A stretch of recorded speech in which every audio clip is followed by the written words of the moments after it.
Hi all, ಇದು ಶನಿವಾರದ mini blog ಆಗಿರುತ್ತೆ. ಇವತ್ತು ಸ್ವಲ್ಪ ಮನೆ ಗ್ರೋಸರೀಸ್ ಎಲ್ಲ ಬೇಕಿತ್ತು, ಹಾಗಾಗಿ ಡಿ ಮಾರ್ಟಿಗೆ ಹೊರಟಿದ್ದೀವಿ.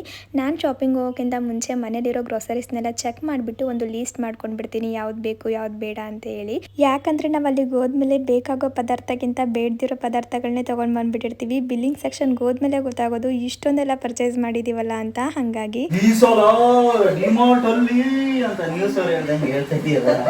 ಇನ್ನು ಅಲ್ಲಿಂದ ಬಂದಮೇಲೆ ಸ್ವಲ್ಪ ಹೇರ್ ಕೇರ್ ಮಾಡ್ಕೊಳ್ಳೋಣ ಅಂದ್ಕೊಂಡೆ. ಈ ಮನೆಗೆ ಬಂದಮೇಲೆ ನೀರು ಚೇಂಜ್ ಆಗಿರೋದ್ರಿಂದ ತುಂಬಾ ಏರ್ ಫಾಲ್ ಆಗ್ತಾಯಿತ್ತು. ಹಾಗಾಗಿ ನಾನು ಅಮೃತ್ ನೋನಿ ಅವರ ರೀಚ್ ರೂಟ್ ಏರ್ ಆಯಿಲ್ನ ಬಳಸ್ತಾ ಇದ್ದೀನಿ. ರಿಸಲ್ಟ್ ಮಾತ್ರ ತುಂಬಾ ಚೆನ್ನಾಗಿದೆ. ನಿಮ್ಗೇನಾದರೂ ಏರ್ ಫಾಲ್ ಡ್ಯಾಂಡ್ರಫ್ ಆಗ್ತಾ ಇದ್ರೆ ಸ್ಕ್ರೀನ್ ಮೇಲೆ ಒಂದು ನಂಬರ್ ಕೊಟ್ಟಿರ್ತೀನಿ, ನೀವು ಬೇಕಿದ್ರೆ ಆರ್ಡರ್ ಮಾಡ್ಕೊಳ್ಳಿ. ಇನ್ನು ರಾತ್ರಿ ಊಟಕ್ಕೆ ಇವತ್ತು ಸಿಂಪಲ್ ಆಗಿ ಫ್ರೈಡ್ ರೈಸ್ ಮಾಡೋಣ ಅಂತೇಳಿ ರೆಡಿ ಮಾಡ್ಕೊತಾ ಇದ್ದೀನಿ. ಸಾಮಾನ್ಯವಾಗಿ ನಾವು ಸಾಸ್ಗಳನ್ನೆಲ್ಲ ಹೊರಗಡೆ ತಂದುಬಿಡ್ತೀವಲ್ಲ, ಆದರೆ ನಾನಿವತ್ತು ಮನೇಲೆ ಒಂದು ಹೊಸ ಸಾಸ್ನ ರೆಡಿ ಮಾಡಿಕೊಂಡು ಫ್ರೈಡ್ ರೈಸ್ ಮಾಡಿದ್ದೆ. ತುಂಬಾ ರುಚಿಯಾಗಿತ್ತು, ಹಾಗೆ ಹೆಲ್ದಿಯಾಗಿ ಕೂಡ ಇತ್ತು. ಇನ್ನು ಡಿಮಾರ್ಟಿಂದ ಏನೇನೆಲ್ಲ ತಂದಿದ್ದೀನಿ ಅನ್ನೋದನ್ನು ಕೂಡ ಶೇರ್ ಮಾಡಿದ್ದೀನಿ. ಪೂರ್ತಿ ಬ್ಲಾಗ್ನ ಅಪ್ಲೋಡ್ ಮಾಡಿದ್ದೀನಿ. ಚೆಕ್